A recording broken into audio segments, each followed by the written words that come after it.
Olá pessoal, estamos em mais um Talk Care, um tema super relevante. Desculpa, não gostou não. Opa, não foi? Agora foi. Vai. Olá pessoal, estamos em mais um Talk Care com um tema super relevante que é conversas difíceis. E hoje quem vai liderar as perguntas e tocar esse podcast de verdade é a nossa super doutora Alexandra. Tudo bem, doutora? Obrigada por oportunidade. E a gente está com duas super convidadas, né? Sim. Hoje a gente está com essa de dados para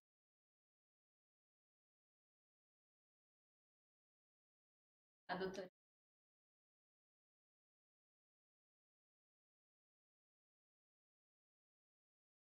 Dora Bicho. Ana não me deu o currículo, então eu vou falar, tá? Sim. Porque eu sei, né?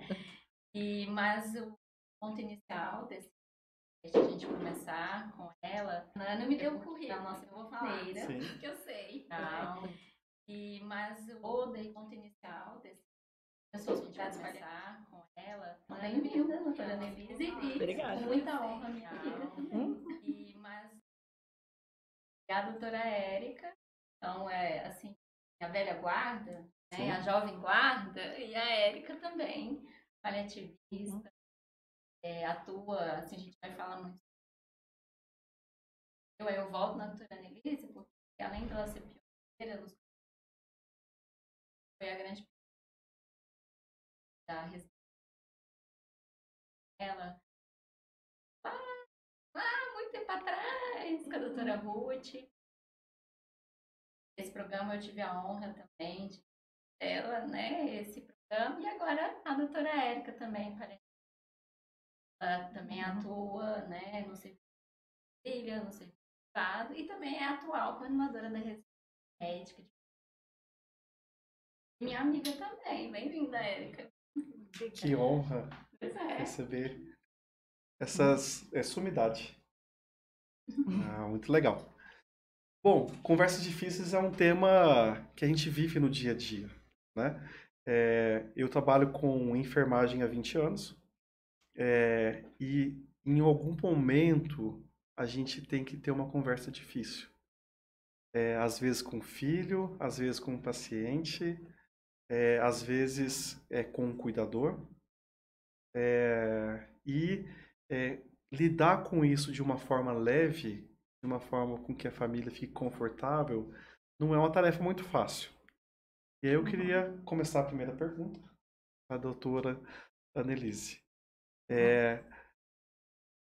Qual foi a conversa mais difícil que a senhora teve, ou que a senhora lembre, a experiência com a família que precisava de uma assistência?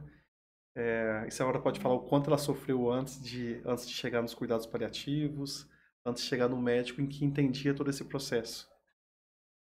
Pergunta fácil. Sim. Olha, Estevam, eu acho que não teve uma mais difícil, né? Acho que isso é um processo que a gente vive o tempo todo, quando a gente está tão próximo, assim, de tanto sofrimento, de tanta dor. Mas eu acho que antes de qualquer coisa, e antes da gente estar diante daquela família, daquele paciente que está sofrendo por uma conversa, a gente tem que ter essa conversa com a gente mesmo, né?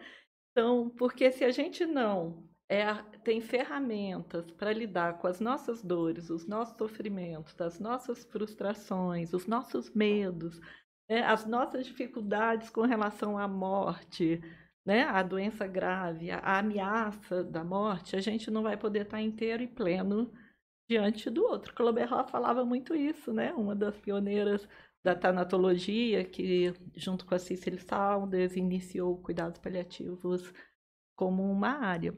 Mas, assim, nós tivemos muitos pacientes, e eu me lembro no início, quando o cuidado paliativo no Brasil ainda era muito incipiente, em Brasília praticamente não existia, muitos chegavam pedindo eutanásia, pedindo para a gente ajudar a morrer, né? Lembro de vários que chegavam e cochichavam no meu ouvido, me ajuda, por favor, né? E aí a gente sentava para tentar compreender qual era a maior angústia, qual era a maior dor, qual era o maior medo. E normalmente era o descaso, assim, e eu não falo nem isso julgando os profissionais de saúde daquela época, porque a gente não sabia fazer isso. Sim. Nós não fomos ensinados a fazer isso, né? E às vezes eles estavam com muito sofrimento, muito medo e muita revolta, então não queriam mais estar aqui. Isso era uma questão desafiadora, né? Da gente poder sentar e conversar com ele, né? Normalmente isso era um pedido do paciente, da família, eu não vivia muito essa experiência, mas conversar com ele e mostrar que existia uma luz, existia um caminho, e que a gente tinha recursos para poder dar o máximo para que ele pudesse viver melhor. Né? Me vem a célebre frase da Cicely Saunders, precursor do cuidados paliativos, que ela fala: olha, eu cuido de você porque você é você. Né? E eu vou cuidar de você até o último do dia da sua vida, não só para que você morra em paz, mas para que você possa viver até o último instante. Né? Então, eu acho que no momento que você oferece alívio da dor, e aí eu falo da dor multidimensional, física, emocional, social, espiritual, familiar, no momento em que ele sabe que você está com ele, que você está ali do lado, né? E que você consegue expressar isso, né? Que você oferece a sua presença e tudo aquilo que você tem de recurso para poder melhorar, ele acalma. E eu lembro de vários pacientes, né? Lembro de um específico que me veio agora, assim, muito claro, que me fez esse pedido, e foi tão rápido, porque ele chegou à tarde, e no dia seguinte a gente iniciou a medicação para dor, a gente trouxe a família, a gente deu a comida que ele queria comer, né? Fez tudo o que estava ao nosso alcance para que ele se sentisse melhor, para que ele dormisse melhor, né? Para que a lesão dele não tivesse odor. E no dia seguinte eu cheguei com a mesa assim, cheia de comida, com a família pendurada por trás dele, sorrindo, e me chamou no cantinho. Lembra aquilo que eu falei ontem? Faz não, viu? Eu falei, tá, eu não faria de forma alguma, né?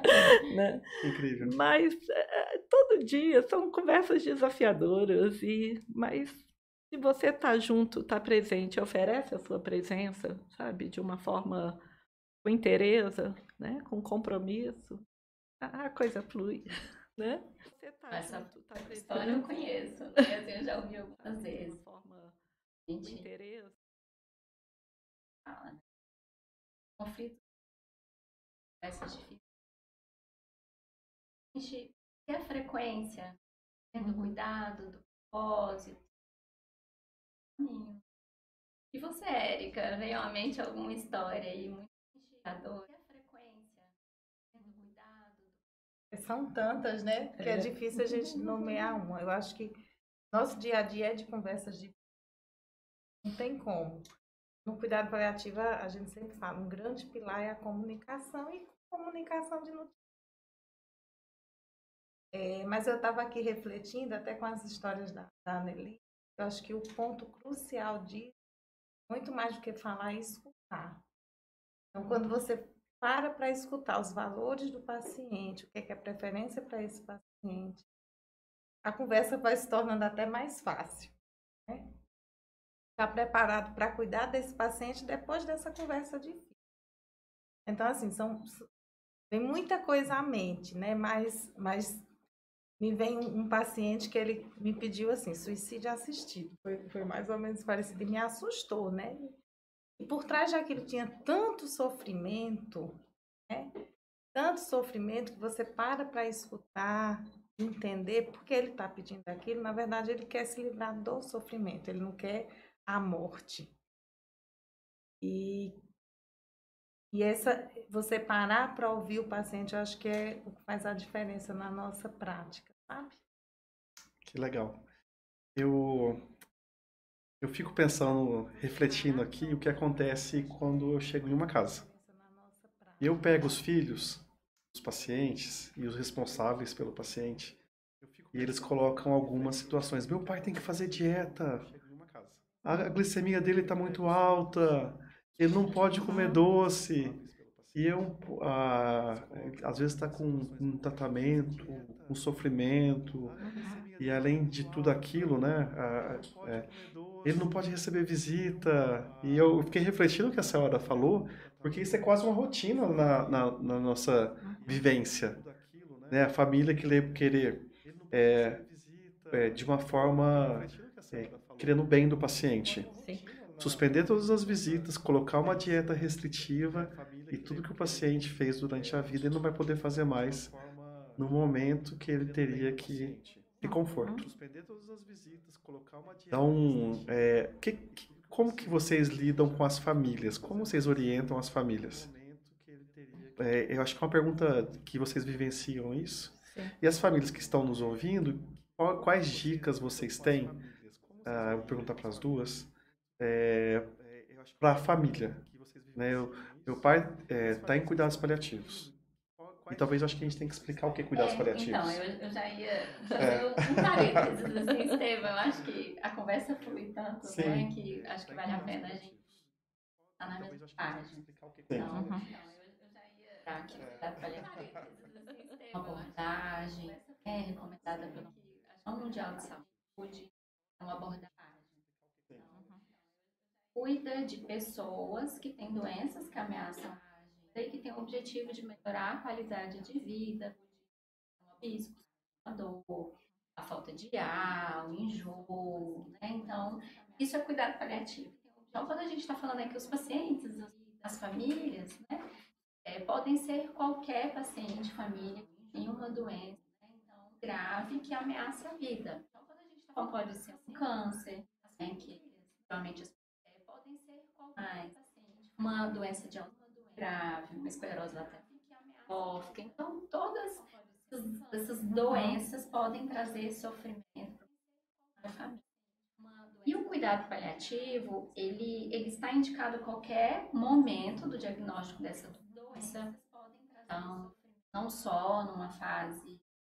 E o cuidado paliativo, ele está indicado a qualquer momento do diagnóstico dessa doença, então, não só numa fase.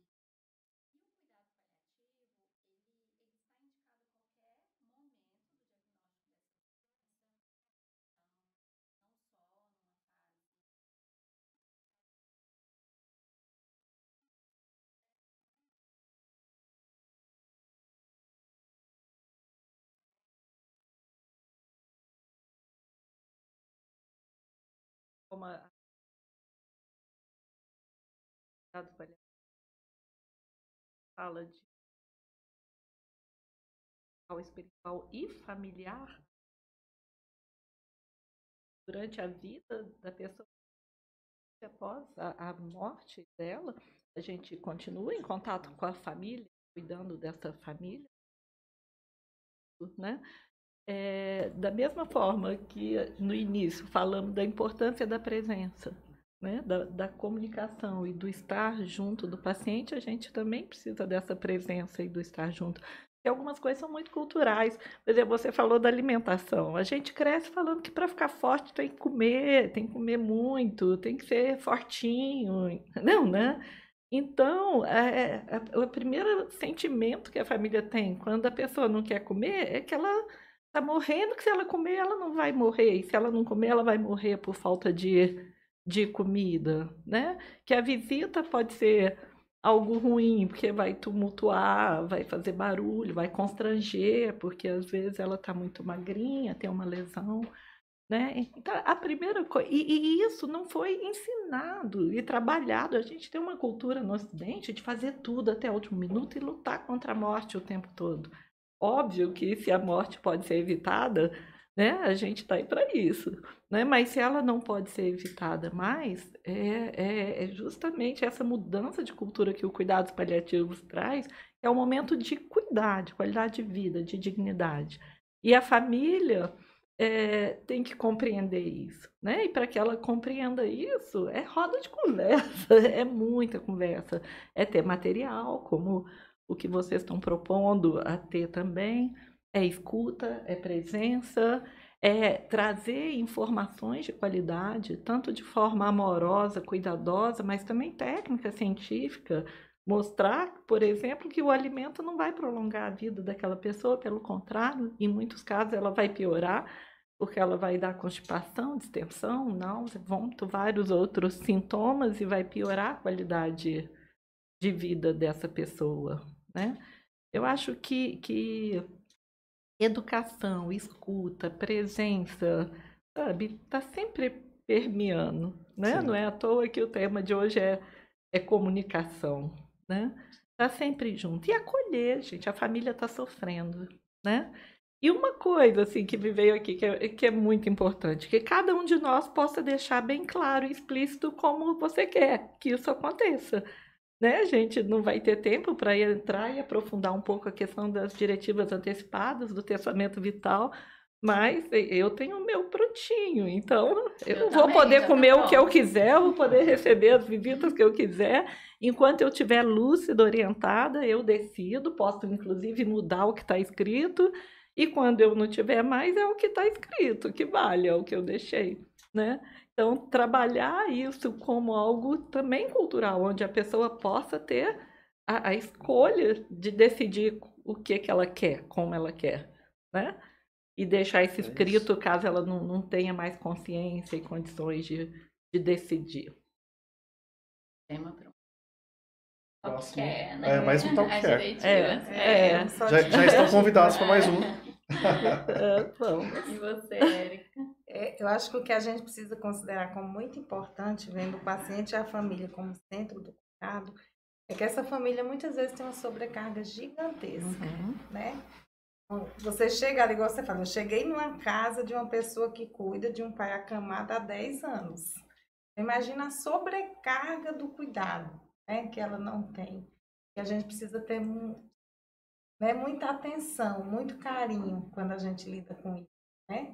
A gente precisa defender as preferências do paciente, a autonomia dele, a dignidade dele, mas a gente precisa considerar que existem pessoas ali que o amam, que cuidam, que estão sofrendo, né? Então, Sim. é comunicação, escuta, acolhimento e empatia também, né? Então, a gente tem esse olhar empático e de compaixão também. Sim. E assim, saber que esse cuidador, essa pessoa precisa ser cuidada também, né? Então, oferecer também recursos, né, para que essa pessoa possa se cuidar. E às vezes são pequenas coisas, né? Você dá uma folga, um amigo, vizinho, um familiar, vai lá para que ela possa sair, passear um pouquinho, dormir, descansar, né? Então, é a informação e o cuidado de quem cuida, né? Essa conversa, nossa, fez lembrar que eu estava vendo um livro sobre comunicação não violenta para crianças, né? E ele traz no livro uma ideia interessante. Que ao resolver sobre isso, e cada um tem o seu tempo de falar. Então, quando a gente fala disso, de ouvir a família, que é uma ideia interessante. E o ouvinte põe a orelha de girafa. Vamos falar nisso? Eu achei o máximo, Sim. porque ele traz o conceito que a girafa, ela tem um pescoço alto e ela tem uma visão global. E a girafa, como ela tem muito alto e tudo, o coração, e tem maiores corações, né? Assim, então, precisa bater muito forte, né? Para levar o sangue. Então, esse jeito de ouvir. Então, o que significa isso? Você entender o que o outro quer dizer. Então, às vezes, quando a gente olha, ele quer dar alimento, ele está preocupado com a dieta. A dieta é só como se diz, assim, uma maquiagem de sofrimento, né? É só a forma dele expressar que ele está sofrendo. Mas se a gente colocar, né, a orelhinha de girafa, pode ser que a gente entenda. E quando ele pergunta da comida, é o medo de que aquela pessoa vai morrer. Sim. É o medo de não estar fazendo algo por aquele que ele ama, né? E é igual a doutora Nelis falou, é ouvir, é estar presente, de oferecer cuidado. Infelizmente a dieta, em algumas situações, não vai trazer a expectativa daquele familiar, de fazer ele viver mais tempo, né? De curar uma doença. Mas a gente pode oferecer presença, o cuidado, o autocuidado, né? Acho que é importante. A dieta de conforto. A dieta de conforto, né? Falando da dieta de conforto, tem os dois lados. Tem o lado de que quer forçar o alimento e de também não permitir aquilo que ele deseja, porque é muito doce, porque não pode, vai fazer mal, né? E a gente teve várias histórias onde o alimento trouxe uma questão. Eu uso muito a palavra cura, tá? Quando eu falo de cura, eu não estou falando de cura da doença, mas são resgates, são, né, momentos que você consegue transcender uma dor ou resgatar uma memória, uma relação. Então, eu lembro de vários casos. Eu lembro de uma que queria uma fruta conde, eu acho, e a gente procurou, não era época, não conseguia, e alguém conseguiu uma muda de fruta conde, e a gente saiu numa Kombi velha que tinha lá no hospital, todo mundo para ir na casa dela, lá para lá de São Sebastião, para plantar na casa dela essa árvore, e ela reuniu toda a família, pediu que cuidassem da árvore, porque aquilo lembrava a avó, a bisavó, a tia, lá no interior, onde ela morava, e foi uma transformação para ela, né? Outros que usavam sonda e não sentiam gosto, sabor, não tinham mais nada, mas você punha comida na boca e aquilo era uma emoção para a pessoa, porque trazia uma memória, uma lembrança boa, né? Tanto a não obrigação e também a permissão, né? É incrível o que a doutora Alexandra trouxe sobre comunicação não violenta, que eu vi um conceito recente até de um livro que eu li, doutora, que falava o seguinte: toda vez que você tira a autonomia do paciente, seja na vontade, seja no falar, não deixar ele falar, ou não deixar ele ter os sentimentos, você está fazendo uma comunicação violenta. Sim. Então, é tudo que a gente está conversando aqui, né? Comunicação não violenta é quando você permite que a pessoa tenha sentimentos e tenha as vontades dela reconhecidas e... É porque a gente foi ensinado dessa maneira. Ninguém faz isso com uma intenção ruim, pelo contrário, né? Mas a gente descaracteriza a pessoa. Quando você fala, tira a voz do paciente, ele vira o paciente, não o seu José, o seu João, a Dona Maria, sabe, a Dona Rosa, né? Então a gente sabe o que é melhor para ele, porque a gente tem um conhecimento em algumas questões, sim, mas a gente vai ofertar aquele saber, né? Mas a gente esquece que é um ser que tem uma história, que tem uma vida, que tem gosto, que tem uma biografia, né? E aí se tornou paciente, né? E a gente sabe o que é melhor para ele. Eu vou pôr fogo nessa pergunta. E a Érica vai começar agora, Érica. A gente falando de comunicação difícil, de cuidadores, de família e o profissional de saúde. E aí? O que é mais difícil, né? Quando você se prepara para uma reunião com a família ou com os médicos, especialistas, né? Os residentes, né? Aqueles que chegam ávidos, né? Intensivistas, né? Cardiologistas, e aí, o que você acha, Érica? É capciosa essa pergunta. Então, talvez seja a comunicação mais desafiadora de fazer, né? Eu não falo difícil, não, porque eu fui ensinada a falar desafiador. É um grande desafio. Uma grande oportunidade. Mas uma grande oportunidade de educação mesmo, do profissional. Infelizmente, eu falo, a gente entra na faculdade de medicina, ser humano e sai médico, né? Então, a faculdade, ela tem um poder de tecnificar tanto que, às vezes, a gente perde o humano e o olhar humano do outro. E ao passo que você começa a caminhar em algumas especialidades e se aprofundar mais na sua especialidade, você começa a fragmentar o ser humano, né?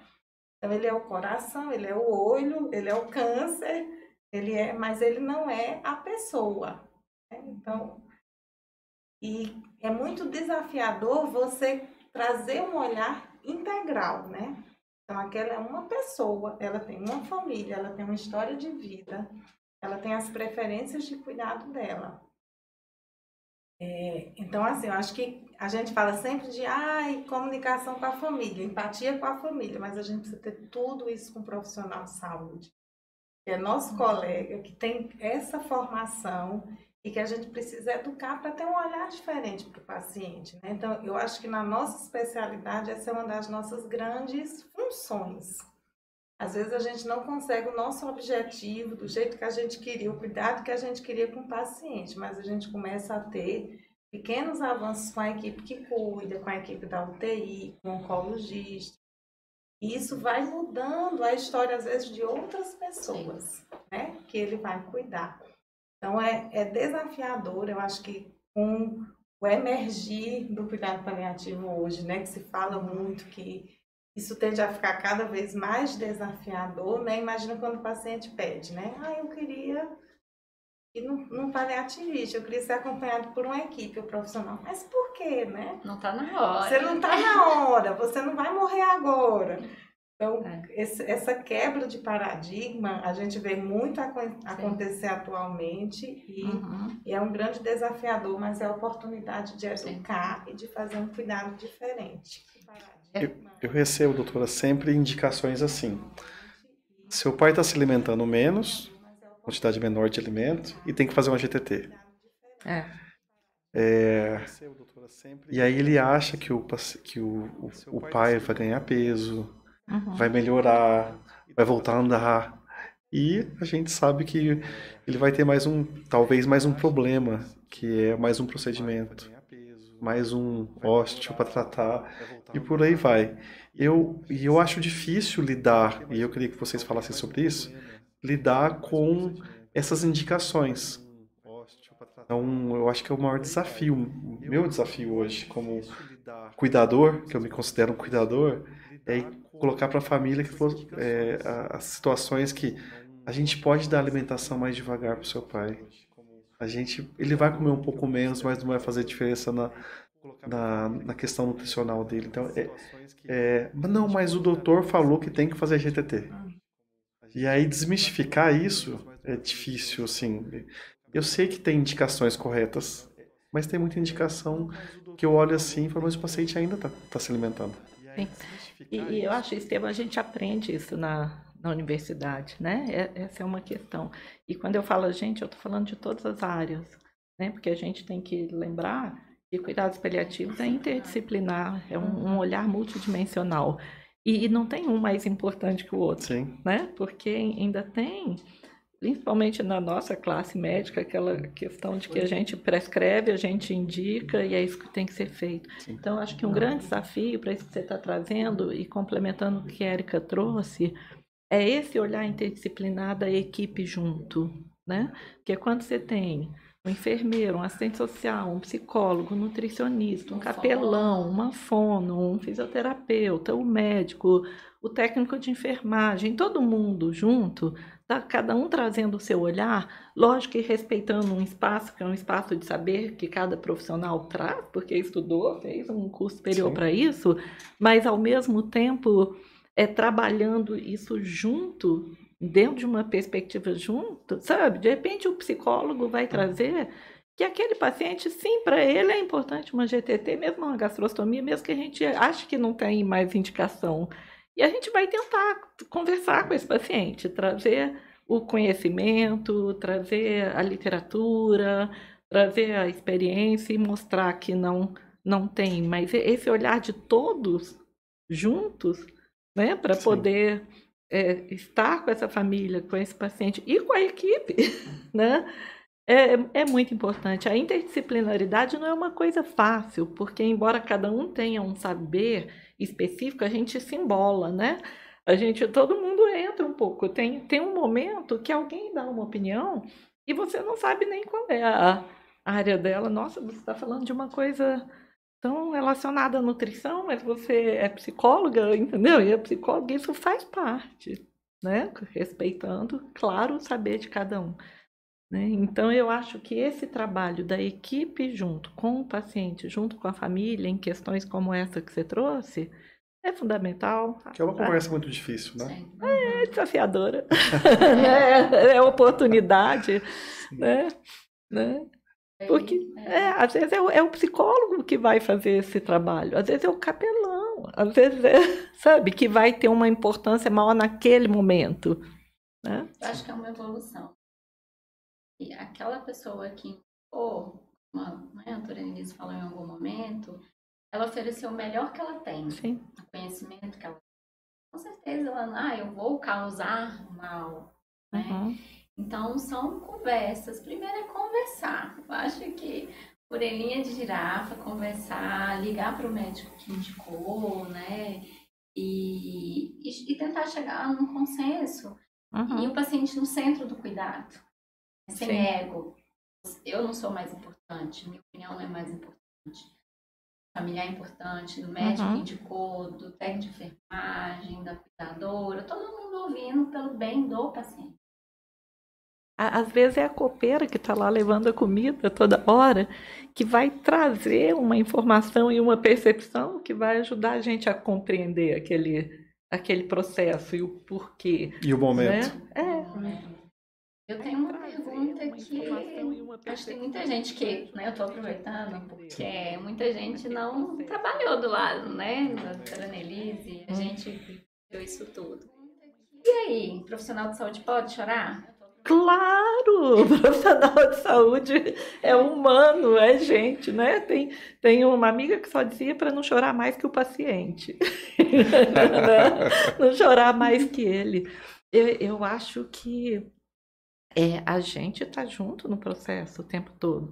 É óbvio que, como a gente falou lá no início, é importante você trabalhar as suas questões para que você possa não se desumanizar, continuar sendo gente, poder chorar, poder sentir bom quem sente, né? Porque esse sentir nos move, né? Mas, ao mesmo tempo, não adoecer, né? Porque se você adoece, você não vai ajudar, vai ficar ruim junto, né? Eu acho que a gente aprende no cuidados paliativos a viver cada instante, cada momento, né? Cada momento é uma vida.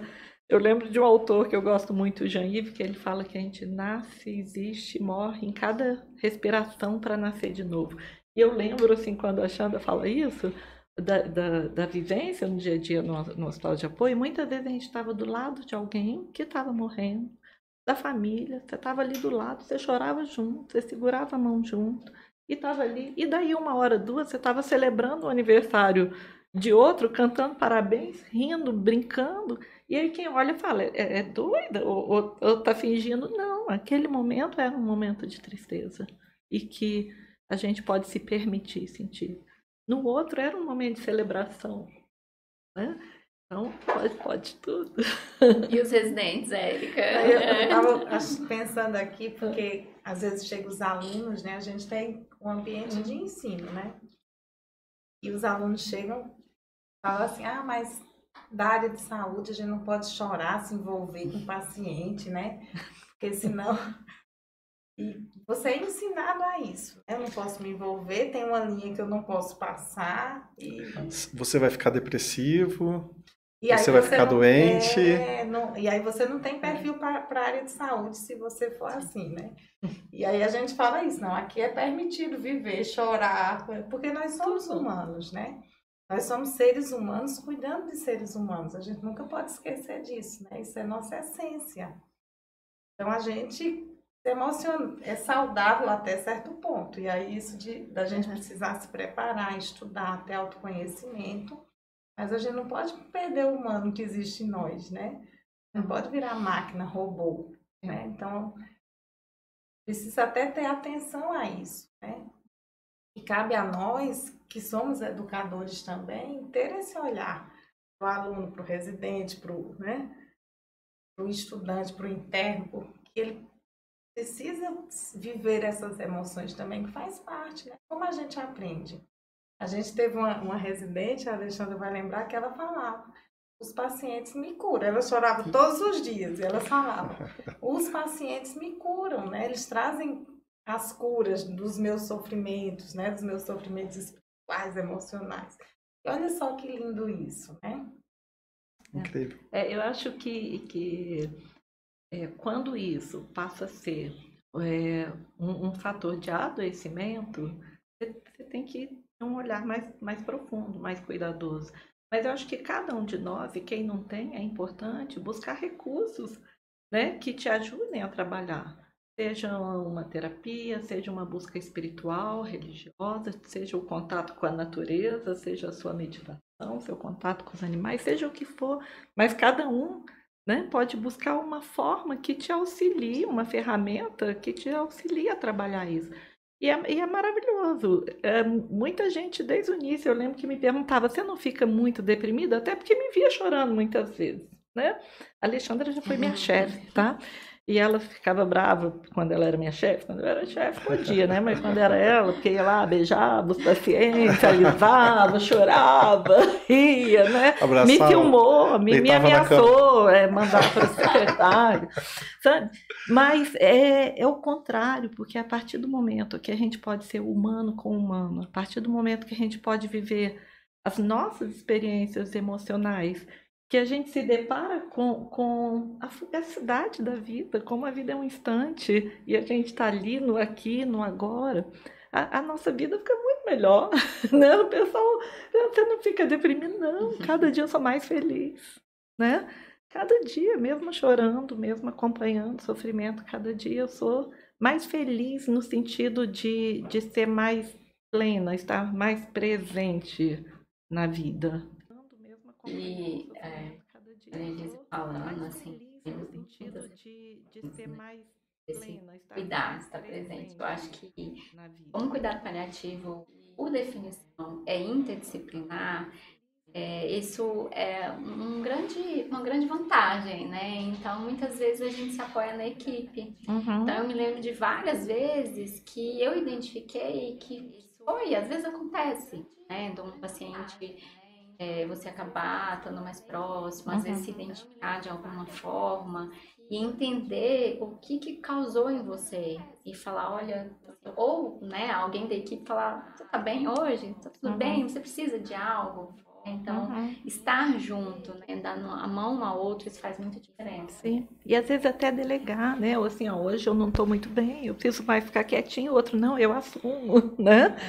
Vai lá, vai tomar o café, vai lá no jardim um pouco, vai lá fora, né? Porque a gente fala do cuidado da família, do paciente, e aqui a Xanda trouxe, como nós cuidamos uns dos outros. Isso vai para a vida, né? Eu tenho uma pergunta que se eu fosse um familiar iria fazer. Meu pai é um idoso de 90 anos e em algum momento ele vai entrar, talvez em cuidados paliativos, de conforto, enfim. Quais são as fases que vão acontecer e ele, em relação a ele? Eu tenho que me preparar. Existe fase? Eu consigo me preparar para isso? Meu pai já vai fazer 95 e agora? Se ele ficar acamado, se ele parar de falar, ou se ele começar a ficar revoltado pela doença. A família que tem um idoso em casa, que tem demência, por exemplo, ela consegue se preparar para isso? Eu vou deixar para a Xanda complementar, mas a gente sempre pode se preparar, né, através do autoconhecimento, do conhecimento do processo, né, disso que a gente está falando, do cuidado do outro, da busca de auxílio, né, de saber. Mas a gente nunca vai estar totalmente pronto, porque a gente não é um robozinho que a gente programa, não, eu vou agir dessa forma, desse jeito. Chega na hora, às vezes vem uma impotência, né? Vem um sentimento de tristeza. E de não aceitação da doença? Sim, né? Acho que isso é uma questão muito nossa, né? Principalmente no Ocidente, dessa negação da morte, da negação do envelhecimento, né? Então a gente quer que mantenha daquela forma que seria ideal. Isso não vai acontecer nunca, né? Tem uma frase, acho que é de Rubem Alves, que ele fala que a riqueza da vida, o que faz a vida rica, é o sonho, né? É o voar. Que a gente pode, no meio desse voo, morrer, né? A morte pode chegar de repente, mas a gente vai morrer em pleno voo, né? A gente vai morrer aprendendo, indo para um nível um pouco acima, encontrando uma velocidade diferente, mais rápida, mais lenta, né? Mas tem uma hora que a questão chega, né? A Xanda pode falar um pouco mais dos processos do envelhecimento, né? Eu acho que essa pergunta me lembrou muito, assim, essa pergunta é muito ampla. Por quê? Porque a gente pode ter um familiar que quer saber como é o cuidar. Como trocar roupa, como dar um banho. E pode ser alguém que queira saber como é o processo de morrer. Então, eu acho que a gente entra numa reflexão do Ricardo Camponeiro, que é um oncologista, paliativista, que ele fala, né? Que comunicação é igual remédio. Tem dia de ser administrada, tem hora. Se a gente der em excesso, vai fazer mal. Se der pouco, vai fazer mal. Então, eu acho que a gente tem que conhecer mais as dúvidas de cada familiar para acolher. Porque se esse familiar nem cogitou na possibilidade de que alguém com 90 anos vai morrer, porque infelizmente foi criado assim, bate na madeira, você chegar falando do que era o processo de morrer é muito. Ele não vai nem voltar. Vai desligar o podcast. Agora, vai ter aquele que foi criado num ambiente em que falar sobre... Esses dias a gente atendeu gente, assim, o senhor tá mais deitado, o senhor tá mais... E aí ele... Só vou deitar na hora de morrer. Ele fala sobre a morte de uma maneira natural, então a família fala de uma maneira natural, então eu acho que primeiro é o que você quer saber. O que essa família que está ouvindo aí quer saber? E vamos falar sobre isso. Né? Então, eu acho que os processos do envelhecimento, de cada vez ficando mais acamado, precisar de ajuda, não conseguir se alimentar de forma sozinha, independente de uma demência, de um câncer avançado, de uma doença neurológica, eles são, de uma maneira geral, a não ser que a pessoa tenha um derrame, uma queda e bate a cabeça, vão ser muito parecidos. E o processo de morrer, e aí é importante falar, que eu acho que isso é importante para quem ouve a gente, é que é muito comum na nossa rotina, né, Érica, as pessoas acharem, porque vê na televisão, porque num livro, né, a gente não fala sobre a morte, que morrer é fechar o olho e vai morrer igual um passarinho. Seria muito maravilhoso se fosse assim, a gente tem uma vida plena. E a última refeição, aquele despediu e dormiu e morreu. Só que para a maioria das pessoas é assim.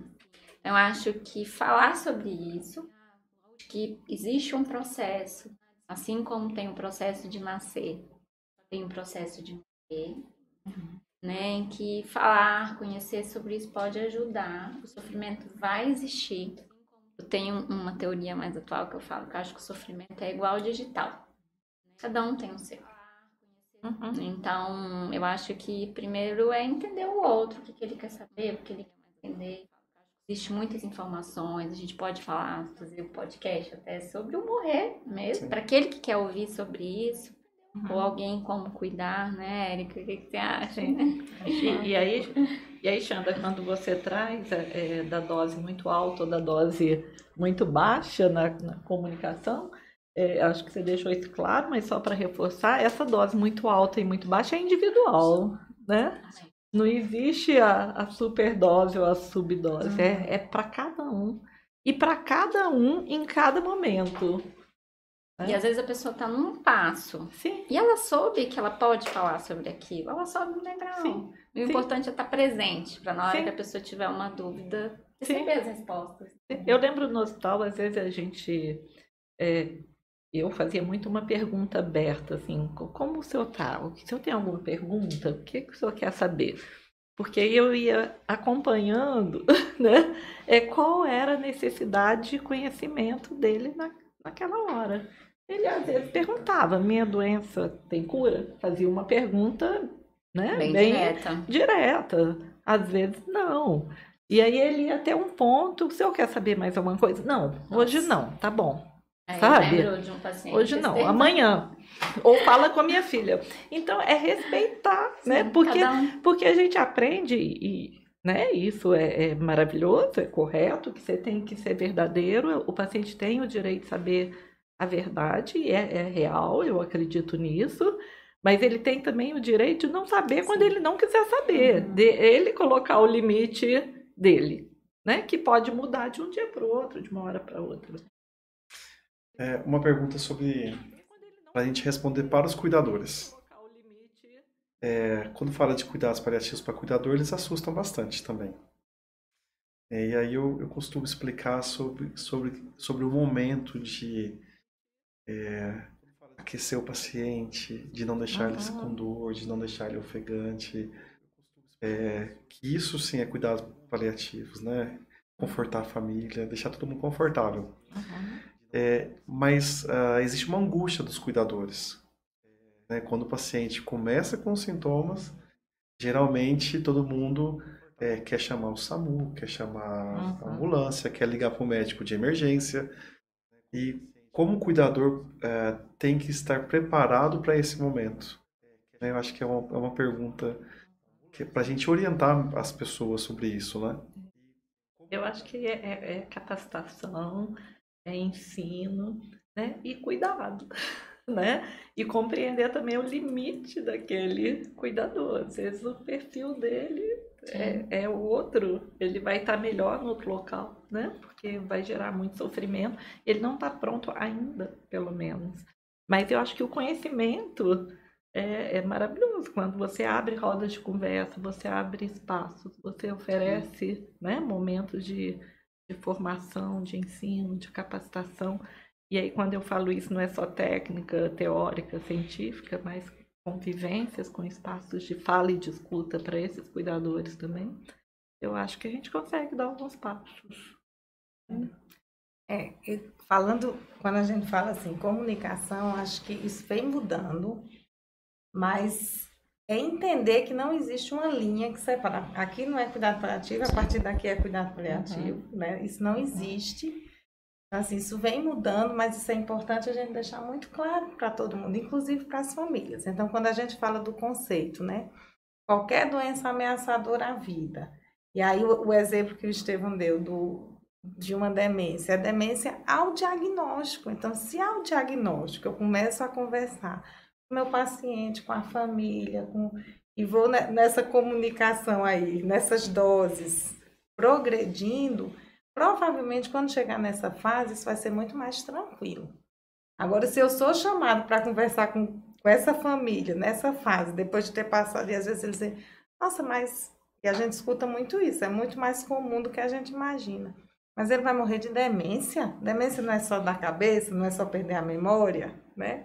E aí você vai explicar que não, olha só, mas ele está sabendo disso e o pai já está falecendo, então é muito mais difícil.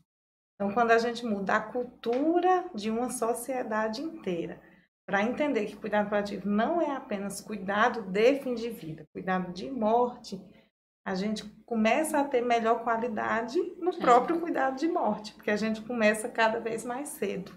Eu acho que os cuidadores, Estevam, a gente educar, acho que a educação é a pedra fundamental, né? Então, a gente tem vários cursos online, grátis, né? Assim, existem milhares de cartilhas, manuais, Ministério da Saúde, né? Então, em PDF, bem facilitado para quem quer estudar. Mas falando especificamente, eu acho que o cuidador que está ali do lado, a gente cuida de, às vezes, os pacientes estão em casa, né? Eles precisam serem, enfim, palavra da moda, mas empoderados. Porque quando você fala angústia, o sofrimento, aí eu lembro do Viktor Frankl que fala, né, que o sofrimento ele é insuportável se ele não tiver um sentido. Então, eu acho que o cuidador precisa de entender, de saber.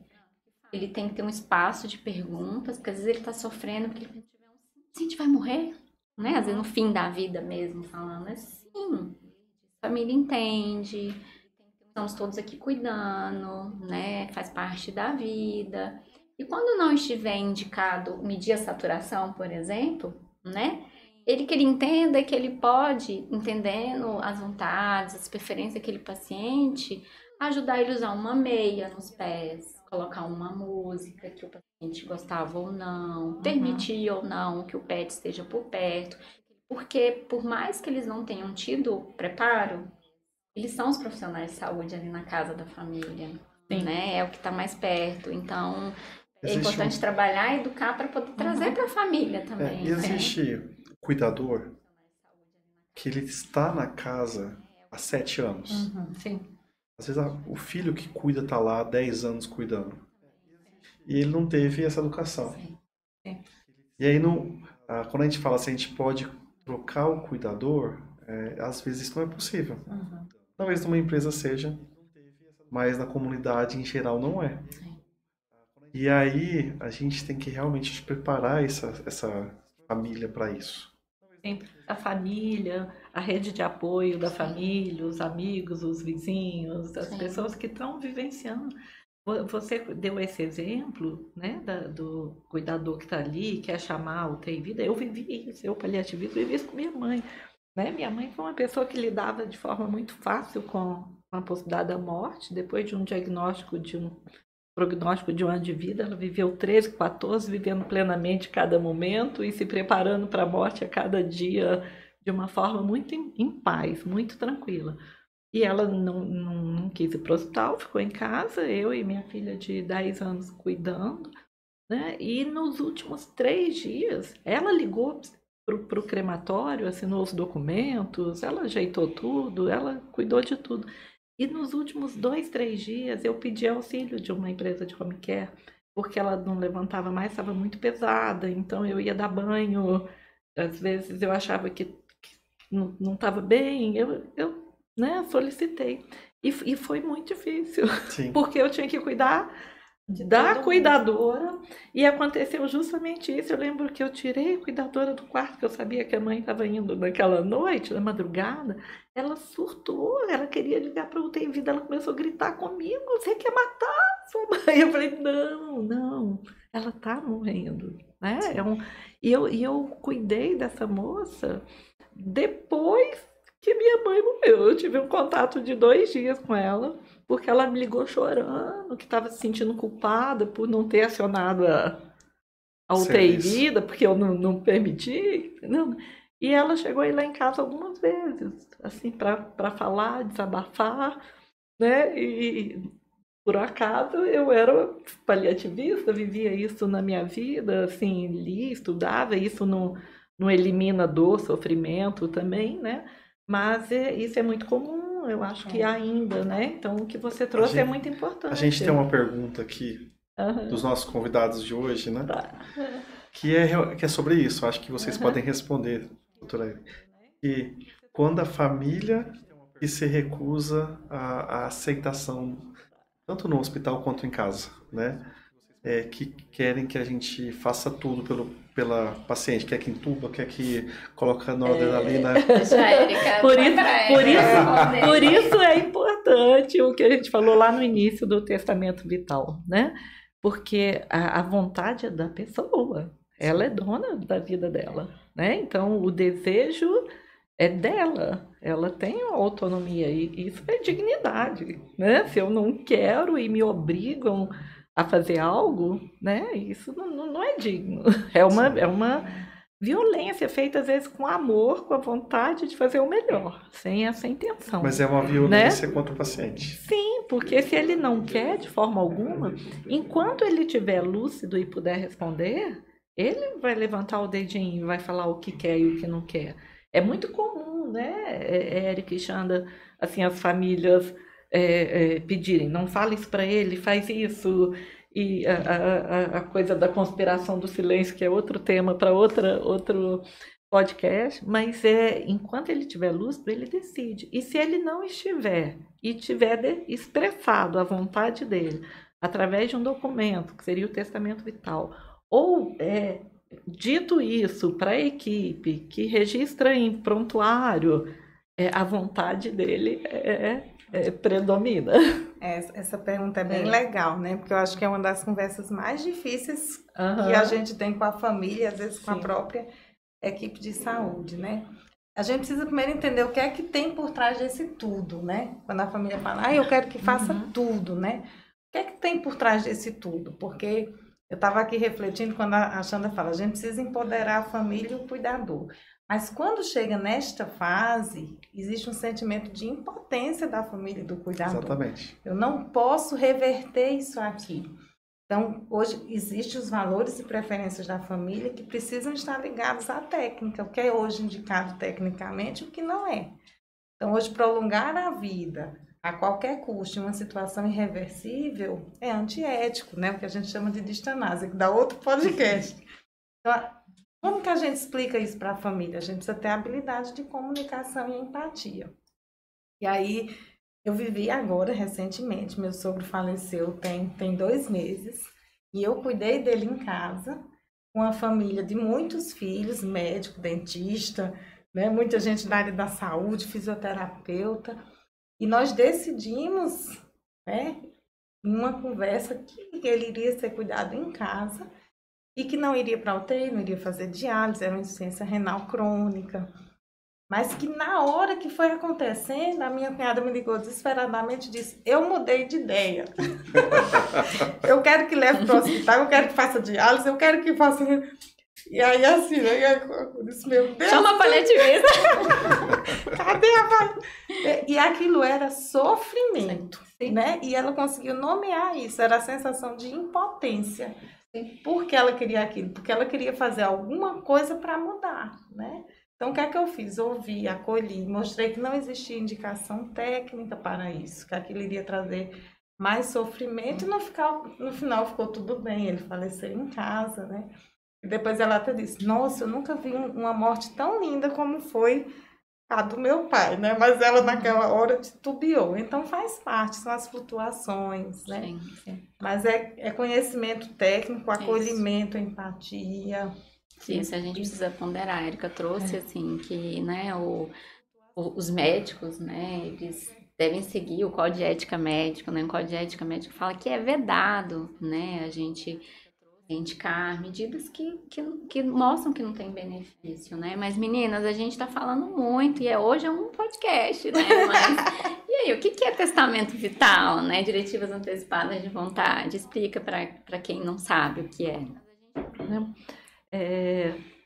Diretivas antecipadas de vontade é um termo mais amplo, né? Que engloba alguns documentos, entre eles o testamento vital. O nome já diz, diretiva antecipada é quando você antecipa uma vontade, que pode ser uma diretiva antecipada com relação às demências, que a Xandra aqui estuda bastante esse tema. Pode ser uma diretiva antecipada de parto, por exemplo, como você quer que seja o seu parto. E o testamento vital, que é aquilo que a gente falou, né, um pouquinho mais cedo, que é você expressar o que você quer que seja feito quando você tiver uma doença avançada, né, que não pode mais ser revertida e você não tiver mais condições de expressar os seus desejos. Porque se você tem condições, o documento não é necessário, né? Se você está lúcido, orientado e tem condições de expressar, é desnecessário. Só que você pode deixar de ter em cada momento, em qualquer momento. Então, você deixa esse documento, né, escrito, pronto, conversa com seus familiares. Isso é uma coisa importantíssima, porque às vezes a pessoa tem um documento, mas não dialogou com a família, não conversou, né, não expressou o porquê dos seus desejos, o que é valor para ela, né? E para o profissional de saúde, quando você está no serviço, o ideal é que todo mundo tivesse, né, isso no seu prontuário médico. E quando ele não tiver mais condição de responder, o que deve ser feito é aquilo que ele deixou como vontade, né? Eu vou só complementar a pergunta para a doutora Érica. E se eu quiser fazer, onde eu faço? A diretiva? Isso. Então, a diretiva, a princípio, ela não é um documento no Brasil, né? Você pode conversar com um profissional de saúde e você registrar isso em um prontuário. Ou você pode escrever mesmo, né? E ter a sua diretiva. É muito diferente de países como Portugal, que existe um banco de testamento vital, de diretiva, e o profissional de saúde vai lá e... Alexandra, vou lá, qual a diretiva? Leio. É importante a gente salientar que a diretiva é quando a gente tem uma condição grave e irreversível, né? Não é assim, o testamento vital. O testamento vital, que a diretiva pode ser outro documento. Então, isso é importante, né? E você não pode... Por isso que adequado seria você ter a orientação de um profissional que conheça o que é um testamento vital. Porque você não pode colocar coisas lá, por exemplo, que são contra a lei, né, que são antiéticas também. Então, por exemplo, no Brasil você não pode pedir uma eutanásia ou um Sim. suicídio assistido, porque no Brasil isso é crime, Sim. né? Em outros países é permitido, então você, em alguns países. Então você não pode solicitar algo que legalmente não é permitido no local que você mora, né? Sim. Agora, eu acho que uma questão muito importante, Esteban, é uma mudança de cultura, sabe? Que acho que lentamente vem acontecendo, mas muito lentamente, a gente ainda está muito aquém, que é conversar sobre a Sim. morte, né? Sim. Sempre. A minha filha, tadinha, desde pequena, vem cá, abraça a mamãe, vai que é o último dia, vai que eu morro, né? E porque é uma possibilidade que isso aconteça para todo mundo. Porque Sim. a gente nega a morte de uma forma tão forte, luta tanto, e não fala, né? Acho que foi a Xandéria falou assim, não fala essa palavra, bate aqui na mesa, sabe? Não diga isso. Quando eu Sim. falo com alguém, se eu morrer, eu falo isso muito, né? Né? Eu dar um abraço aqui, se eu morrer, tchau, sempre. Vamos fazer isso amanhã? Não, vamos fazer hoje, porque vai que eu morro de hoje para amanhã. Mas a pessoa não fala isso de jeito Sim. nenhum. Mas a diretiva, acho que vale a pena a gente reforçar para assim, acho que são diferentes fases. A gente tem que educar as crianças, os adolescentes, só que tem as Sim. pessoas mais velhas que já querem, né, falar sobre isso, registrar. Eu vejo com muita frequência as pessoas já querem. Quando eu falo de testamento, eu penso em cartório. Eu falo, então, em cartório. É isso que eu ia até falar, assim. O que a gente tem, a resolução, no Brasil não tem uma lei, né, uma regulamentação, mas a gente tem uma resolução do Conselho Federal de Medicina. Nessa resolução, ela fala que essa conversa, esse testamento vital, inclui, né, a diretiva, o testamento vital, que é os cuidados de saúde diante de uma doença grave, né, em terminalidade, e também você pode nomear alguém que pode responder por você, que é o procurador de saúde. Sim. Basta ser registrado em prontuário, essa conversa, mas recomenda-se que possa ser feita em cartório, porque aí o tabelião vai dar como, né, reconhecer que aquela pessoa estava em condições, né, em tudo, porque isso ganha um poder maior, principalmente se, infelizmente, o ideal é que a gente tenha conversas, mas infelizmente nem todas as famílias, né, têm esse alinhamento muito grande, e aí há uma garantia maior, os advogados recomendam para realmente poder garantir. Mas não adianta registrar em cartório e ninguém saber desse documento. Então, eu já tive experiência de uma paciente que fez a diretiva, reconheceu o cartório, mas ela chegou no hospital, passando mal, falta de ar intensa, e foi feito, não tinha ninguém que conhecia a diretiva, não tinha um documento, não estava em prontuário, ela recebeu tudo que ela não queria. Então, por isso que é um processo mais do que um papel. E você tem que conversar com as pessoas próximas, né? Sim. Expressar essa sua vontade que está no testamento vital. Né? A Chandra falou com relação a registrar, é interessante, dá uma certa força, mas não é necessário. Sim. Se não tiver registrado, ele tem o mesmo valor, a mesma validade. Né? Mas conversar com a família, conversar com as pessoas que vão estar próximas. O paciente tem validade. Tem. E sabe o que é interessante? É que a gente começa a receber mais pessoas querendo. Às vezes o paciente diz, eu tenho um câncer, mas estou bem, estou fazendo tratamento, mas eu quero fazer minha diretiva. É super interessante isso, né? E aí você começa a trabalhar o porquê, os valores dela, e chama a família. Sim. Porque é isso que a Alexandra fala. Não adianta eu registrar lá em prontuário, às vezes a gente faz, entrega para ela, e ela guardar e aconteceu alguma coisa, né? Então, existe um passo a passo também que a gente consegue fazer na prática. E o que é muito triste é que a diretiva, muitas vezes, é para proteger o paciente da própria equipe de saúde, né? Então, olha, quando você para refletir, a diretiva é para me proteger dessa equipe, né? Então... Eu acho que uma coisa importante saber é que você pode mudar isso a qualquer momento. Né? Você manifesta uma vontade no seu testamento vital, depois você muda de ideia, você mudou de ideia, você muda, tá? Né? Enquanto você estiver lúcido e tiver condições de escolher, você muda. E se você estiver lúcido, a diretiva não precisa ser utilizada também, né? Eu teria mais umas 10 perguntas sobre o testamento vital aqui, acho que é o mesmo tema. Mas a gente vai para um segundo bloco agora. E a gente quer entregar uma lembrança, né, doutora Alexandra, para vocês. Que, na verdade, é uma lembrança bem simples de pessoas que nos inspiram, né? Deixar a doutora Alexandra entregar. E, com certeza, vocês são pessoas que nos inspiram a cuidar de pessoas todos os dias. Obrigada. Obrigada. Acolher e cuidar, né? Tá Exatamente. Tudo aqui, né? Se vocês quiserem abrir, fique à vontade. Eu quero, lógico. Presente tem que abrir para mim na hora. Bom, a gente vai para o segundo bloco e eu acho que a gente poderia falar sobre um tema super interessante, que é conversas difíceis pós-morte.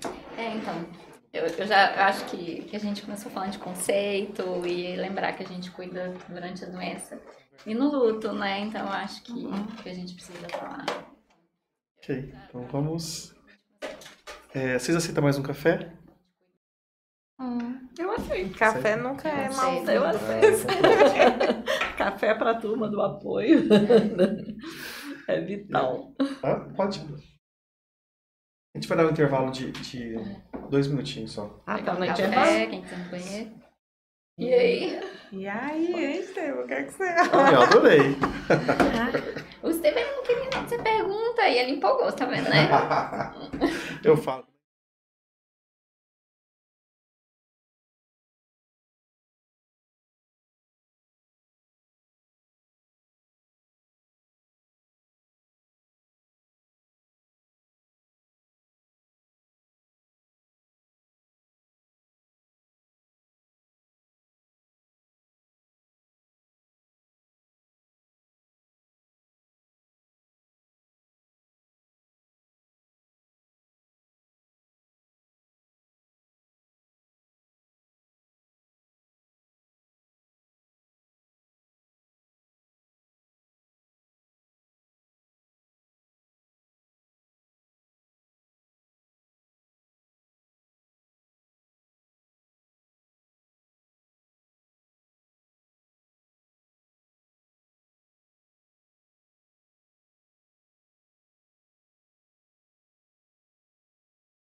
Divertida e você não tiver mais condições de expressar os seus desejos. Porque se você tem condições, o documento não é necessário.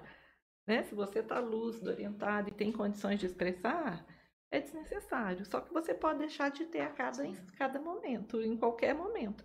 Então, você deixa esse documento, né, escrito, pronto, conversa com seus familiares. Isso é uma coisa importantíssima, porque às vezes a pessoa tem um documento, mas não dialogou com a família, não conversou, né, não expressou o porquê dos seus desejos, o que é valor para ela, né?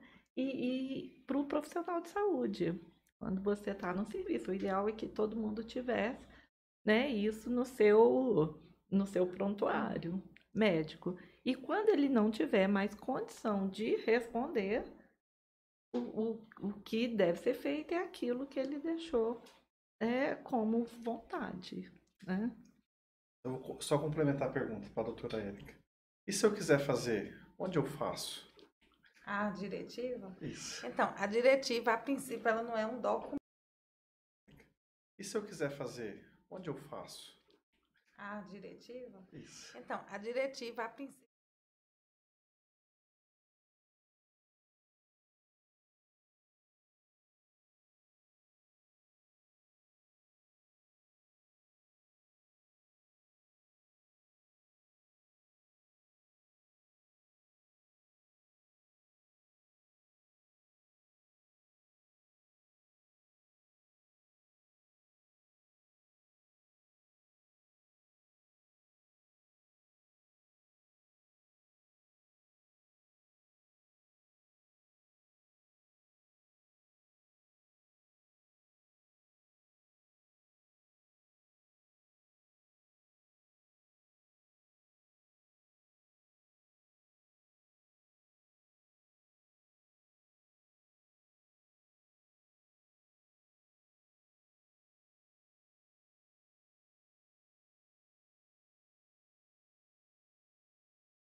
Então, a gente vai continuar esse bloco do TalkCast sobre conversas difíceis, e a gente está falando de cuidados paliativos.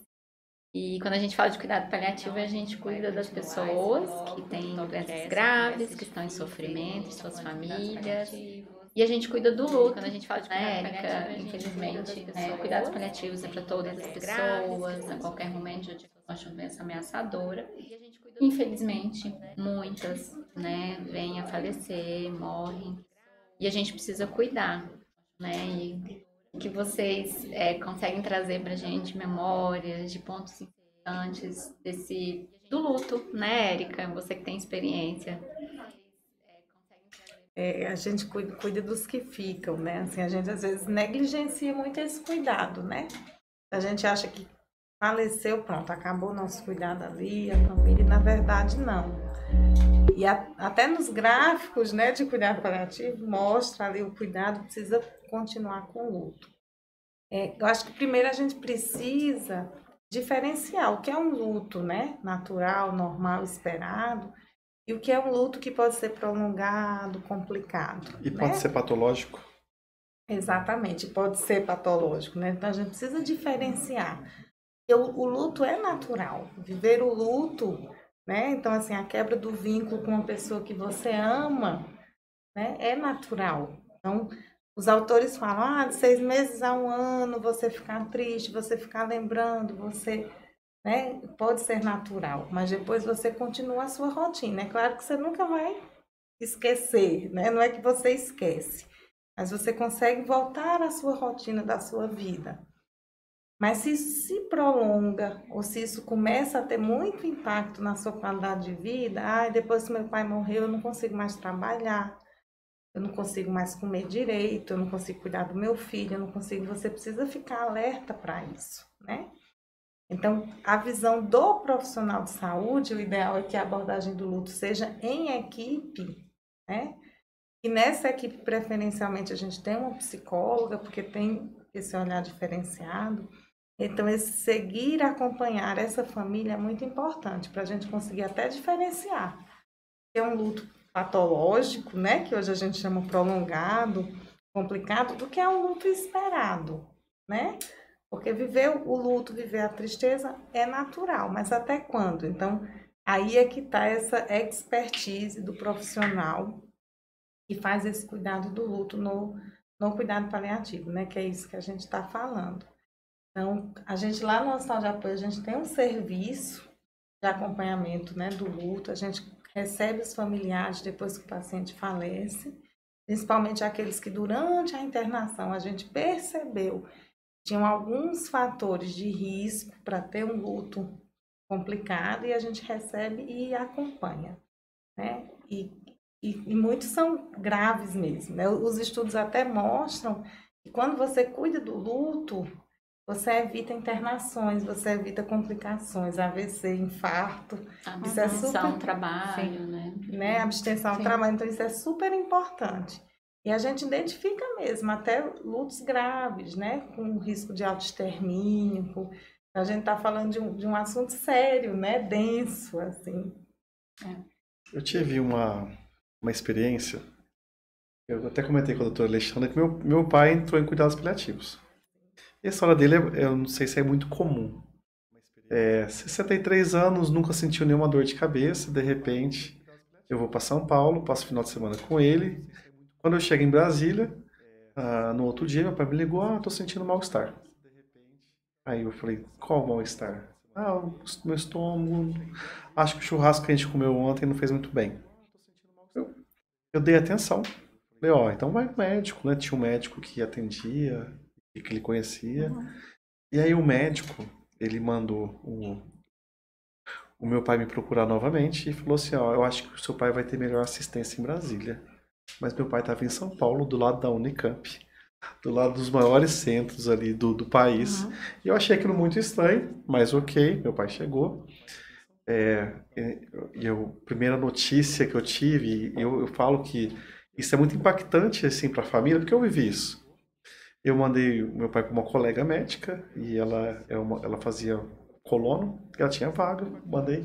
E aí quando ela terminou a colono do meu pai, ela me ligou, eu falei, Estevão, Por que você mandou seu pai aqui? Aí eu, porque o médico indicou. Aí ela falou, não, seu pai é terminal. Como assim? Ela falou, não, manda seu pai agora pro hospital. Ele tem que entrar em cuidados paliativos. E ninguém da família estava esperando isso. Mas foi algo incrível a experiência. Né? Realmente eu fui acolhido no hospital de base na época. Ele entrou em cuidados paliativos. Somos em 5 irmãos. Os 5 ficou com ele até o último momento. Ele esperou 2 irmãos dele vir de fora de Brasília. E aí os médicos começaram a sedação. E aí na sedação ele ficou consciente ainda. E aí ele pediu para os filhos dar as mãos. E aí os filhos deu a mão em volta dele. E ele pegou a mão do filho mais velho e colocou no peito, olhou para todo mundo, olhou para ele como falou assim, agora cuida dos seus irmãos. E foi uma história incrível. E aí vem até aí tudo bem, tudo lindo. Realmente era um câncer fulminante. Em 3 meses aconteceu tudo isso. E aí vem o luto pós-morte, o pós-morte. E uma das coisas que eu fiz, que eu não sei se eu fiz certo, mas uma das primeiras coisas que eu fiz foi pedir conta do emprego. E aí as pessoas falaram assim, como assim você pediu conta? E até o meu chefe na época falou assim, Estevam, você tá cansado, você tá bravo, você tá de férias. Você não vai pedir conta. Ele foi muito humano, mas eu pedi conta. Comprei uma viagem, fiquei na Ilha de Malta durante alguns meses para curar o meu luto. E aí quando eu voltei, que eu estava muito bem. Mas eu não estava preparado para o luto. Até eu acho que tem famílias que se identificam com isso, porque era um câncer fulminante e não tinha o que fazer. E o médico, eu lembro que tinha uma médica de Barretos, na época no hospital de base, fazendo um estágio, alguma coisa assim, ela falou, seu pai tem 2 câncer primário, ele é rodapé de livro, não tem o que fazer, a gente vai cuidar dele. E aí, assim, a sensação de impotência, de conhecer todo mundo, de conhecer toda a assistência, e não conseguir fazer nada, eu acho que fez com que o meu luto fosse muito mais difícil. Sim. Bom, com alguns meses eu aceitei, entendi aquela missão e passou. Mas eu acho que o grande desafio de vocês, principalmente paliativistas, é no pós-luto, no pós-morte, no luto. E é quando as pessoas realmente ficam sem assistência. Eu tô com alguns casos hoje. A filha falou assim, então agora eu não sei o que eu vou fazer. Porque minha mãe morreu e eu fazia tudo. E agora? E acho que talvez eu queria que vocês falassem um pouco da experiência de vocês e das melhores práticas em relação ao luto. Ficou um vazio, né? Sim. Teve só uma observação com 2 expressões que você usou, Sim. né? Quando a médica falou não tem o que fazer, Sim. né? E quando você também sentiu isso, que não tinha como fazer. A impotência. Né? A gente paliativista não gosta muito dessa expressão, né? Porque a gente acredita que sempre tem o que fazer, sempre tem o que fazer, né? E no caso do seu pai, você coloca de uma forma tão bonita, vocês estavam ali com ele, vocês Sim. cuidaram, vocês né, ofertaram a presença amorosa, cuidadosa, né? As mãos, né? O aconchego, o cuidado, o estar do lado. Então, isso é muito o que fazer, né? Mas, gente, a saudade é a dor do amor, né? Eu acho que não tem como. Quando você ama, você sente um vazio, sente falta, sente saudade. Eu até hoje sinto saudade da minha mãe, que se foi há quantos anos eu falei, né? 18 anos atrás, da minha cachorrinha, que faleceu o ano passado. Às vezes eu acordo e chamo ela, entendeu? E acho que ela está lá, de pessoas queridas, de pessoas que não morreram, mas que foram para longe, né? é a dor do amor. Agora, quando isso se torna algo que te impede de viver, que tira toda a sua alegria de viver, né, o seu papel no mundo, com a sua família, com o seu trabalho, com o seu propósito, precisa de cuidado. Né? Aí necessita. Uma coisa que eu acho importante falar é que, lógico, tem a Érica trouxe, né? Quando isso se torna realmente um problema, mas a gente não pode definir isso só em tempo também, porque cada um é um, né? Tem pessoas que vão precisar de um tempo maior, né? Outros um tempo menor. E a saudade sempre vai ficar. Mas só reforçando o que a gente já falou, trabalhar uma mudança de olhar sobre a morte, né?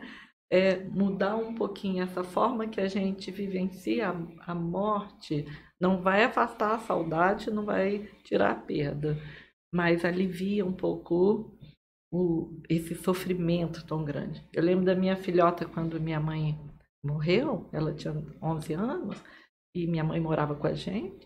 Eu lembro dela deitada, às vezes acordava chorando, assim, eu ia lá, deitava abraçadinha, ela falava, mãe, eu sei que minha avó precisava ir, estava na hora, e tá tudo bem, sabe? Se ela ficasse, ela ia sofrer, mas dói meus ossos, né? Nossa. Dói meus ossos, né? Então é a aceitação da morte, mas se permitir viver a tristeza que muitas vezes vem junto, né? Estevão, você trouxe umas reflexões, né? Então, eu acho que a doutora Nelise trouxe essa reflexão dos termos, né? Eu não gosto de dizer que o paciente entrou para cuidado paliativo. Né? Eu senti vontade de levantar o dedinho. A gente fala que cuidado paliativo é uma abordagem. Né? Ele não entrou e saiu. Ele precisava de cuidado paliativo em alguma fase. E por que a gente tem que ter cuidado? Então, eu acho que tem que ficar bem claro para os cuidadores, famílias, profissionais de saúde. Cuidado paliativo é uma abordagem, ela tem respaldo científico, tem muita técnica, não é só bom senso. As pessoas confundem, entrou em cuidado paliativo, o que eu entendo disso? Que ele não foi candidato à reanimação, à intubação, mas não me diz se ele recebeu abordagem espiritual, se houve uma abordagem do psicólogo, se o paciente teve espaço para discutir seus valores, seus medos, e se teve uma abordagem de luto. O conceito de cuidado paliativo, por si só, eu sei, infelizmente a gente está aqui em desafios enormes. Tem pessoas que não recebem nem o remédio da dor, quanto mais uma abordagem de luto, né? Mas faz parte do cuidado paliativo a abordagem de luto. Está agregada. Em qualquer definição que você vê, o gráfico não acaba na morte. Tem que ter abordagem de luto. Infelizmente não temos, mas é porque não se fala sobre isso, né? Não se fala sobre a morte, não se fala... Imagina, a gente tem os lutos invisíveis, né? As pessoas que perdem abortos, as mães, que são temas difíceis que a gente pode abordar no futuro, né? As malformações, as mães que têm um bebê que sabe que quando tiver o parto não vai sobreviver. Então, são vários lutos. E o luto, ao longo do tempo, felizmente, né, porque a morte vai continuar acontecendo, não é tão estudado, mas felizmente tem tido cada vez mais estudos.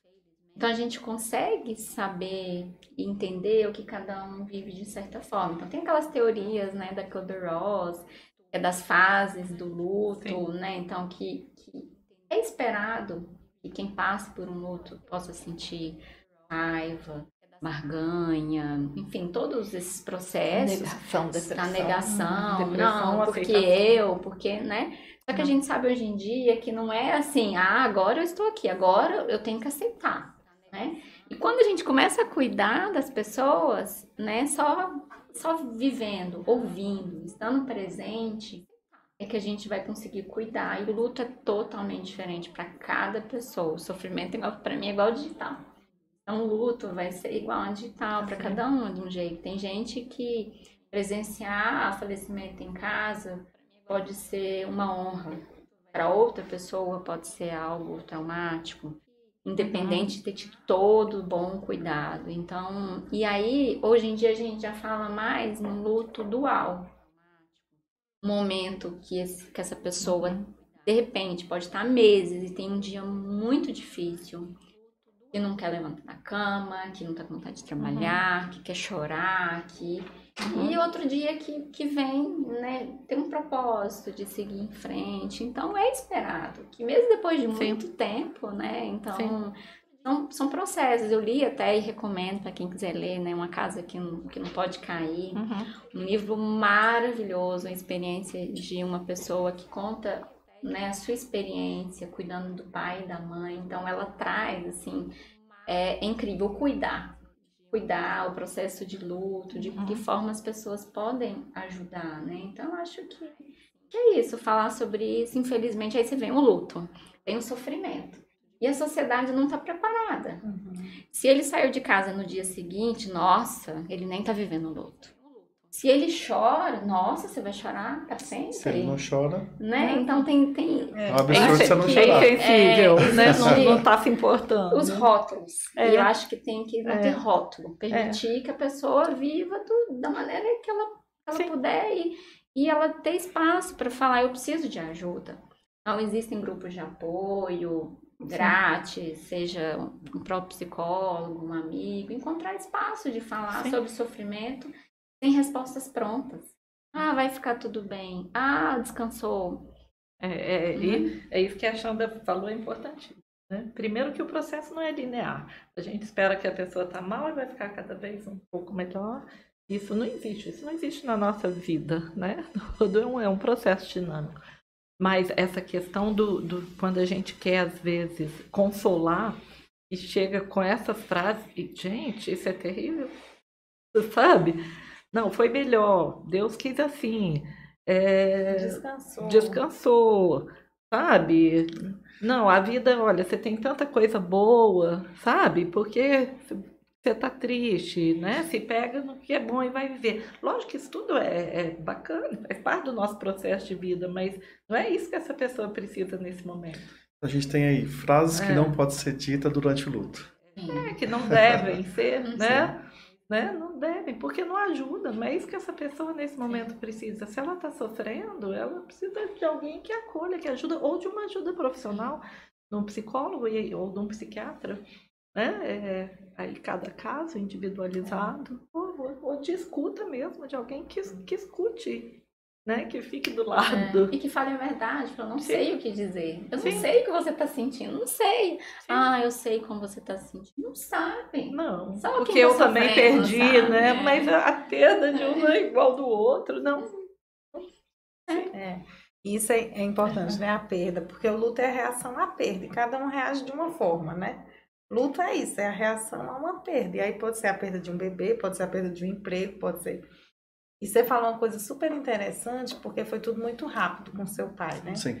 Então, na verdade, você começou a receber o luto quando você teve uma notícia difícil, né? Que a doença era grave, que não tinha tratamento para a doença. Então, você começou a viver o luto nessa hora, nesse momento, né? Da perda da saúde do seu pai, né? Então, que é o que a gente chama de luto antecipatório, né? Então, a gente não pode esquecer de cuidar deste luto também. Porque quando os estudos já falam, quando a gente cuida desse luto antecipado, né, que é até antes da morte, a gente consegue ter um luto pós-morte até mais tranquilo, né, sem tantas complicações. E tem o luto com a presença, né? Por exemplo, nas demências, um exemplo, né? E muitas outras.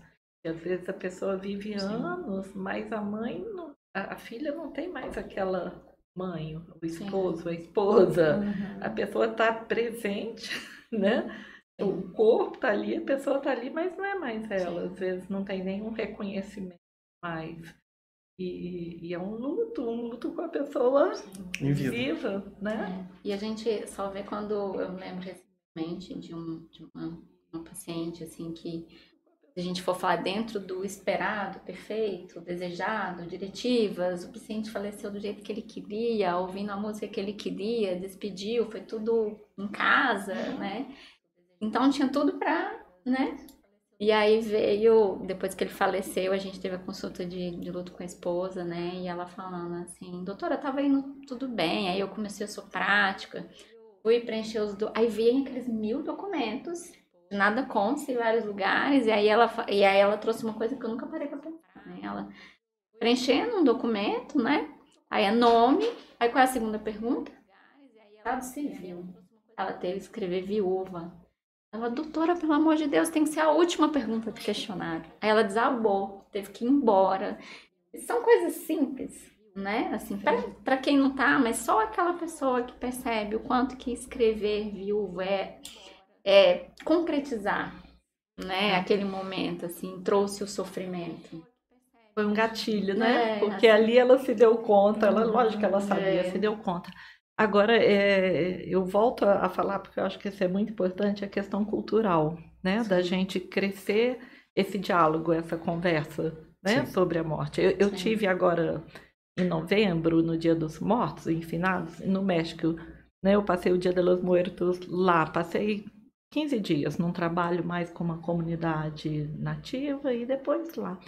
E no Dia dos Mortos eles celebram a vida das pessoas, é uma coisa tão linda, porque as famílias se reúnem para contar as histórias daquela pessoa. Elas choram, elas riem, elas dão gargalhadas, sabe? Elas ficam tristes, mas elas celebram a vida, né? O foco é no que aquela pessoa deixou de legado, de história, o que ela fez na vida, o que ela deixou de fazer, as coisas engraçadas, as coisas boas, porque é uma coisa muito cultural daquele país, né? Lógico que cada um tem a sua cultura e vai continuar sendo, isso é rico, mas a gente trabalhar mais esse diálogo no dia a dia com as crianças, nas escolas, né? E trazer isso para nossa rotina. Lembrando aqui, não sei se vocês já assistiram um desenho, que eu acho que é um filme, que chama Viva la Vida. É do México. É do México. Do México, né? É incrível, né? E é bem daquele jeito. Lógico que no filme, é um filme da Disney, né? Sim. E tem toda aquela... Mas é aquilo. Eu fui para lugares de interior que não tem turista, tá? Que não é feito para turista. E é exatamente daquele jeito. As flores, as comidas, as músicas, as pessoas cantando e tocando... E naquele filme ele fala que a pessoa só morre quando ela é esquecida, né? Sim. Tanto é que no final, quando ele lembra a bisavó, né? Lembra do filho, avó, né? Ele não morre, o que já tinha morrido não morre, né? Sim. Né? Que é a lembrança, é o legado, é a história, né? Quem não assistiu o filme, se vocês assistiram, Assisti. vale a pena e você só descobre, né? sim. Que esse enredo todo quase no final do filme, né? Sim. E realmente é incrível. É lindo. Né? Essa Os relação. orientais têm uma outra cultura, né, diferente. Eu tive em alguns lugares e também não como o México, que é uma festa, mas da presença e da aceitação da morte como um processo normal, que é o que é. Né? E o filme traz uma questão importante da família, né? Sim. Fala do pai, fala da Sim. bisa, fala Sim, do ambiente, dos amigos que... sim. E eu acho que talvez falta isso, né, no luto. Durante o luto, né? Eu descobri, pra ser sincero, eu descobri hoje que tem luto durante a pessoa viva. Sim. Que eu achei incrível isso. E realmente, na minha vivência, eu vejo isso. Quase todos os dias. E como tratar isso? Sim. E aí? Eu acho que é da mesma forma que a gente falou. É presença, é cuidado, é ajuda profissional quando necessário. Né? Eu acho que quando a gente dá o nosso melhor como profissional de saúde, como pessoa humana, né? Buscando uma vida mais digna, com mais qualidade, com menos sofrimento para todos, isso é o principal, porque a pessoa sabe que não está só, sabe? Que tem quem se importe, que ela está ali, ela tem uma rede de cuidado técnico, ético e amoroso. Não, né? Sim, porque a gente precisa incrível. de conhecimento técnico, a gente precisa, né, de trazer as questões éticas presentes, bioéticas, e precisa de amor, né? Isso é super interessante, né? O luto da pessoa viva. Porque muitos pacientes têm o luto da perda da funcionalidade, né? Da sua dignidade, né? O que para ele é dignidade. Eu atendi um paciente esses dias, e um senhor super ativo, dono da vida dele, ele está com câncer e não consegue mais fazer muita coisa, e ele disse, olha, não tem sentido para mim essa vida aqui. Isso não é vida, né? Eu não tenho, isso não é dignidade, isso não é. Então, ele estava vivendo o luto da perda de tudo aquilo que ele era, né? Então, você resgatar o legado dele, né? E mostrar para ele que ele não é a doença, ele não é o câncer, ele é muito mais, né? Que ele construiu um monte de coisa e que isso ele vai deixar e que ninguém vai tirar dos filhos, dos netos. E é incrível, né? A terapia da dignidade, né? Isso é incrível. Como assim? Isso é pensando por esse lado, né? O tempo que eu tenho, eu vou investir nisso, né? Em passar para minha neta, em escrever uma carta para ela. Então, essa escuta, essa empatia com técnica, né? Sim. E vendo a pessoa, né? A gente não pode ver a doença. É quando você vê a pessoa, e quando eu falei para ele, eu disse, olha, mas eu estou lhe conhecendo hoje, mas eu tenho certeza que o senhor não é o câncer. O senhor tem uma história. Ele parou para refletir, né? Então, assim, isso é dignidade, né? Acho que isso, como tudo em cuidado paliativo, é em equipe, né? Então, eu acho que entender esse sofrimento, se possível, em equipe. Então, às vezes, eu lembro de tantas histórias, né? De pessoas que estiveram ligadas que a vida, o sentido da vida era pintar, né? Eu lembro de vários pacientes que começaram a pintar quadros para dar de presente, arte, né? Então, você... através da terapia ocupacional, muitas vezes, junto à psicologia. A gente teve um paciente que plantou mil coisas, que resgatou, assim, né? Tivemos um milharal dentro do hospital. Milharal, então, assim, tem tanta coisa para... o hospital inteiro. Eu acho que resgatar a vida.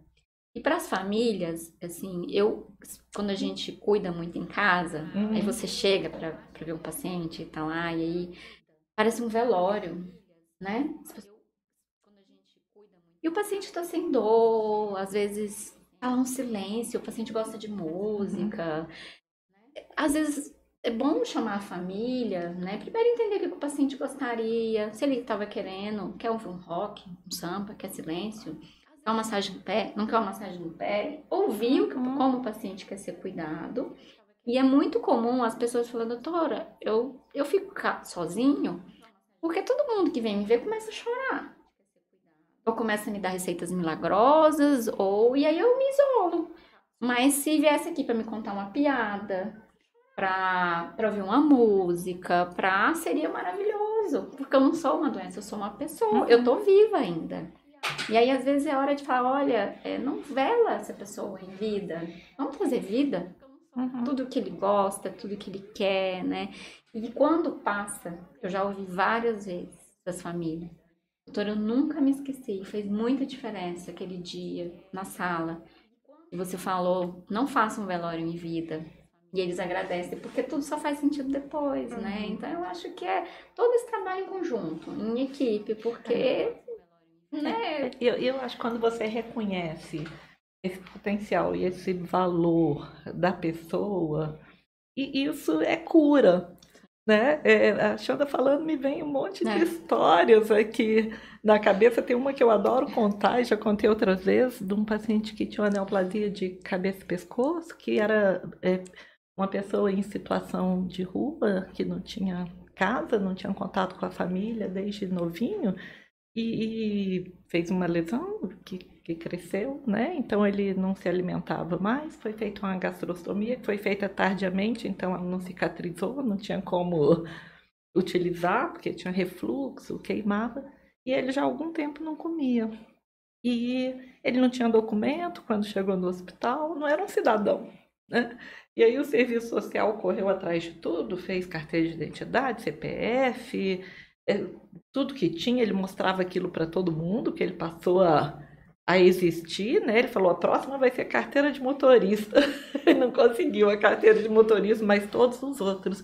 E aí chegou o dia do aniversário dele, a gente fez uma big festa para celebrar o dia do aniversário dele, né? E eu lembro que tinha festa com música, violão, salgadinho, docinho, bolo, sorvete, e todo mundo servindo, e ele aceitava tudo e foi pondo do lado. E a gente olhando de longe, falando, ele tá tão feliz que ele aceita tudo, mas ele não come, né? E a hora que acabou de servir tudo, ele começou a comer. E o pessoal lá, o que a gente faz? Eu nada, deixa Vamos ficar aqui, qualquer coisa, prepara o aspirador, prepara aí, e se der algum problema a gente acode. E ele comeu várias coisas, né? Isso foi de manhã, à tarde eu fui lá quietinha, pois é, seu José, o nome é fictício, né? Eu de manhã observei que lá na festa o senhor comeu. Doutora, eu nunca sabia nem que eu tinha nascido um dia. Assim, sabe, vocês estavam celebrando a data do nascimento, sabe, o dia que eu cheguei aqui nesse planeta, nessa terra, quando começou a minha vida, todo mundo cantando, ganhei um monte de presente, tinha balão, tinha música, tinha comida, como eu não ia comer? Mas, assim, naquele momento, eu acho que ele se sentiu pertencente ao mundo, Isso é sabe? dignidade, né? Naquela hora é dignidade, né? Artigo número 1 da nossa Constituição, princípio da dignidade humana, né? Naquele momento, ele se viu como uma pessoa. E uma pessoa digna de ser cuidada, de ser amada, sabe? Digna de uma festa para celebrar o nascimento e a existência dele. Ele morreu logo depois, como naquela época nossos pacientes eram mais graves, mas morreu como um ser humano, né? Digno de ter vivido, né? É muito lindo. É muito lindo. Né? E a minha reflexão... E aí é cura, né? É cura. Né? Eu estou fazendo uma reflexão aqui da minha abordagem com a família. Eu tenho uma ficha inicial que eu pergunto assim, o que irrita? O que deixa feliz? Eu tenho várias perguntas que eu faço para os filhos. E aí eu estou, depois desse podcast, que eu estou elaborando outras perguntas que eu sou obrigado a colocar no meu questionário. E uma delas é a podcast anterior, que você tem o testamento vital, Isso. você tem diretivas. Isso mesmo. Qual o seu pai queria morrer como? Sim. Eu não sei como eu vou colocar isso no questionário, eu acho que vocês podem falar sobre isso, como o profissional pode melhorar a abordagem dele, principalmente nesse público que a gente atende. O ideal é que a gente não deixe isso para o momento da doença já muito grave, é que a gente converse sobre isso lá atrás, né? Que a gente converse aqui agora, que nem estamos doentes ainda, mas se não no início do processo. Toda a admissão que eu faço, nem todos os pacientes que eu cuido estão em cuidados paliativos.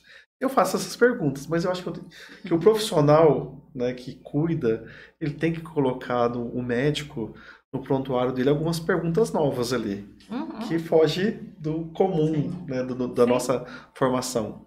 Gostos, né? Preferências, como gosta de ser cuidado. Quer as visitas ou não quer? Sim. Né? E quem? Né? Quero fulano. Porque a pergunta que eu vejo você quer falecer em casa ou você quer falecer no hospital?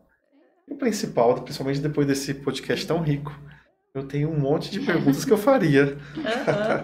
Que são tudo isso que a gente discutiu aqui hoje, né? Que é incrível. E lembrar que até isso, quer morrer em casa, quer morrer no hospital, isso pode ser mudado no último instante. Sim.